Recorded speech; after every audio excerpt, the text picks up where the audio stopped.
Hey guys, Kevin Yates. So I have another question from a reader from Susan. It says regarding a shoulder, actually some interesting injuries here going on, or pain patterns I should say. Thank you for your great YouTube video on the mistakes of overcompensation, the shoulder. I had a frozen shoulder in late 2009. Now it's mostly recovered, but I have neck, still some shoulder, and lower back pain on that side. And even my TMJ bothers me on that side. Wish I found your video years ago. I think I've overcompensated for too long, and it's a pattern that's hard to break. And definitely these patterns are hard to break, Susan. You are not alone. We all have them. Do you have any YouTube videos or articles on how to undo the compensation habit? I am motivated to fix this. Thanks so much. Well, Susan, first and foremost, thank you for your question and for allowing me to give you maybe some helpful tips to point you in the right direction. So your pain patterns really struck me on this one, and I wanted to do a video here. First and foremost, a couple of, not articles, but videos actually you can check out.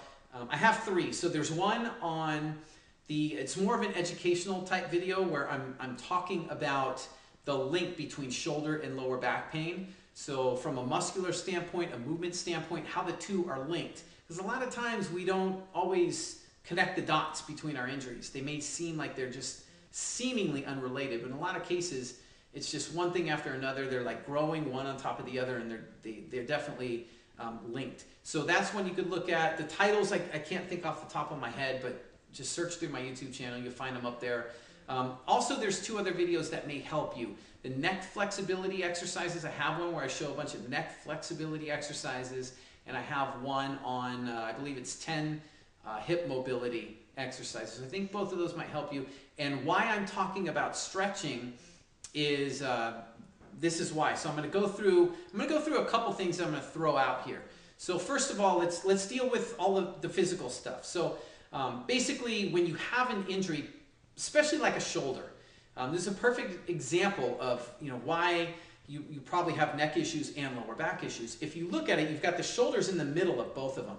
Right, so we got the neck and the head up here, and then down below the shoulder you've got your lower back. So whenever something is stuck, when we don't have full mobility, then basically whatever's above and to a degree whatever's below are going to have to increase how much they move to compensate for it. So it sounds like you're understanding that you are compensating. But definitely that's what goes on, and it plays a part. So it's no surprise that you have neck issues and lower back issues. I don't see it as being anything uncommon or strange or anything weird here. I think they're definitely connected.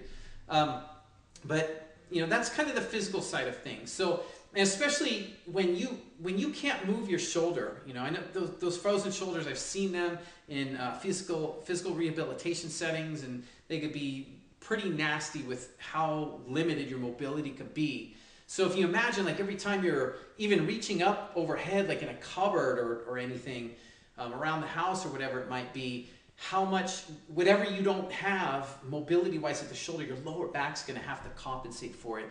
That's and to a degree your neck's going to compensate for things as well. So it's just whatever happens to the site, whatever's above and whatever below are going to have to make up to some degree. So what we're looking to do is just balance out the relationship of all three areas here with your neck, with your shoulder, and with your lower back, right? So everything's just more balanced out. So that's the physical side of things. And there's also another side of things, and I'm going to throw this out here. Again, I'm going to do the best I can because I only have the information that I have.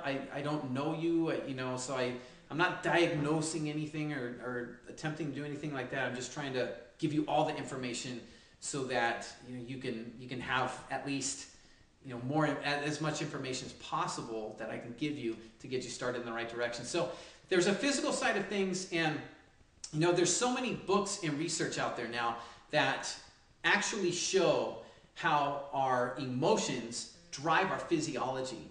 So a lot of the issues that we have going on physically, we need exercises and stretches and all that to correct them. But we have to, at least I believe, we have to look at the possibility of how our emotions can influence this whole thing.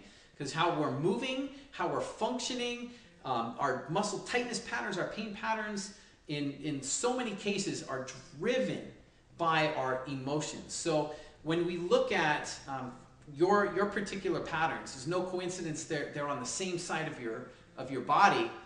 But what I want to look at is particularly the areas that you have. So emotionally, maybe thinking about some kind of issues regarding things involving communication, self-expression, something like that. And it might be energy within you that's stuck, that's just like been held in. And this is a common thing with neck and shoulder issues, because we tend to store a lot of these emotions and this energy in the muscles in our necks, in our sternocleidomastoids, in our upper trapezius, in our levator scapulae. We get all these imbalances that happen, and what happens from these emotions, they get stuck in there, and we carry all this tension in there, and then we get tightness patterns. Eventually, if they go on long enough, we start to see the physical manifestations, tightness patterns, and that leads to imbalances and overcompensation patterns. So it's like this vicious cycle, and the more the emotional issues are there, the more it keeps driving the physical issues. So we can correct the physical stuff and do all the exercises and everything, but if there are any emotional triggers that you can identify, well, we can do all the physical stuff in the world, but the emotions will keep driving the physiology, right? So hopefully that kind of makes sense. So in particular, communication, self-expression, those types of things, emotional issues revolving around there is what I'm looking at. And it's so interesting, Susan, how, and again, this might mean nothing to you. This is just something I'm throwing out there that it's just for you to look into. So if it's there, it's there. If it's not, then it's not. But it's so interesting too how the issues that we have will tend to, they'll show up physically the same way. So when you look at things like, if energy is stuck and being blocked, it's almost no surprise then to come up with something like a frozen shoulder, right? Frozen. Things like TMJ, where you can have a jaw that's rigid and almost stuck, or maybe it's hard to speak because your mouth, every time you open your mouth or close it, it causes so much pain. So there's increased tension in there. So it just seems like there's these patterns of tension that are showing up with you. So this is, again, why I'm bringing this up and throwing it out there. But anyway, so hopefully that gives you a little bit more of an idea of what might be happening and some things you can look into. And I'd love to hear your feedback, what your thoughts are, how this works for you, if it works for you, whatever your thoughts and feedback might be. And so hopefully that helps get you started.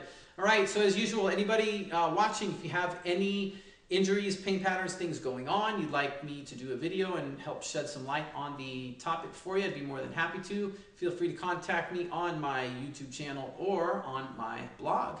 And until next time, it's Kevin Yates. Take care, everybody. Have a great day.